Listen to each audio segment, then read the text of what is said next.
Welcome to Sri Lalitha YouTube channel. Today recipe gongura mutton అండి.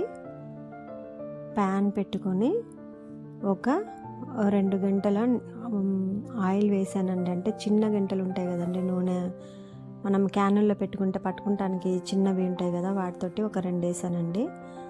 ఉల్లిగడ్డ ముక్కలు కట్ చేసి నూనెలో వేయించుకున్నానండి. అయితే సిమ్లోనే పెట్టుకున్నానండి. 2 చెక్క కూడా వేసుకున్నానండి. ఒక 3 లవంగాలు కూడా వేసుకున్నానండి. తాలింపులోనే సిమ్లోనే పెట్టి చేసుకుంటున్నానండి కూర మొత్తం కూడా. పచ్చిమిరకాయ ముక్కలు కూడా 4 వేసి గరిటెతో కలయి పెడుతున్నానండి.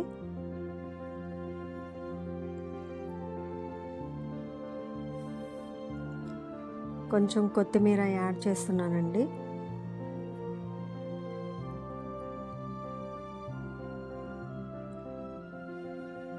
కర్రీకి సరిపడా అండి, కొంచెం అంటే కొంచెం కాదు, మనం తీసుకునే కర్రీ క్వాంటిటీని బట్టి వేసానండి. కొంచెం కొత్తిమీర యాడ్ చేశాను.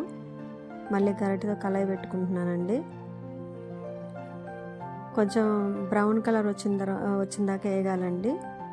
పసుపు ఇంట్లోదేనండి, 1 స్పూన్ యాడ్ చేశాను. నూనె బాగా వేడెక్కింది కదండి, తొందరగానే కర్రీ అవుతుంది. సిమ్లోనే పెట్టుకొని గరిటెతో కలయి పెడుతున్నానండి. అల్లం వెల్లుల్లి పేస్ట్ అండి, ఇంట్లో ప్రిపేర్ చేసిందేనండి. 1 స్పూనున్నర వేసానండి. ఎందుకంటే గోంగూర కొంచెం పుల్లగా ఉంటుంది కదండి, కొంచెం కారం తగ్గినట్లు ఉంటుందని కొంచెం నేను 1 స్పూనున్నర వేసానండి. మాడకుండా సిమ్లోనే పెట్టి గరిటెతో మంచిగా కలయి పెట్టుకోవాలండి.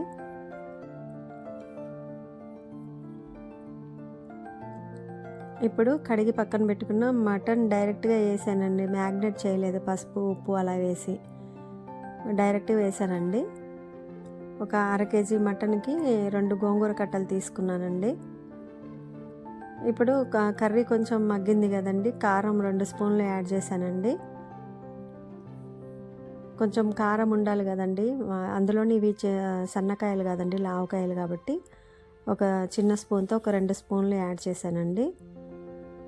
ఇక కర్రీ దగ్గరకు అవుతుందండి, కలయి పెట్టుకుంటున్నా, కారం వేసాను కాబట్టి.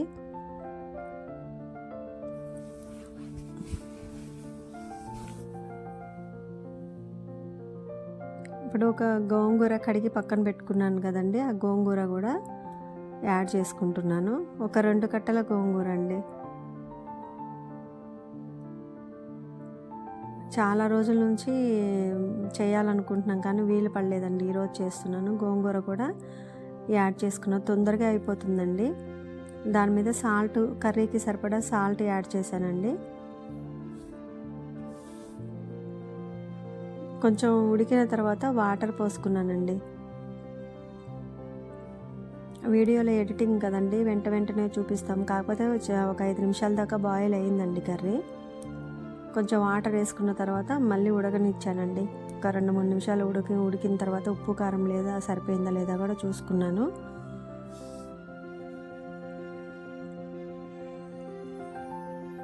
గరం మసాలా కూడా 1 స్పూనున్నర వేసుకున్నానండి. ఇంట్లో ప్రిపేర్ చేసుకున్న గరం మసాలానే వాడానండి. 1 స్పూనున్నర వేసుకున్న తర్వాత మళ్ళీ గార్నిష్ కోసం కొత్తిమీర యాడ్ చేశానండి. కొంచెం మెంతికూర కూడా యాడ్ చేశానండి. ఒక 4-5 అంటే ఒక కట్టలో సగం అండి, లైట్గా యాడ్ చేశాను. గ్రేవీ చూడండి ఎలా ఉందో. అయితే టమాటాలు వేయలేదండి, ఎందుకంటే గోంగూర పులుపు ఉంటుంది కాబట్టి మళ్ళీ టమాటా యాడ్ చేయలేదండి.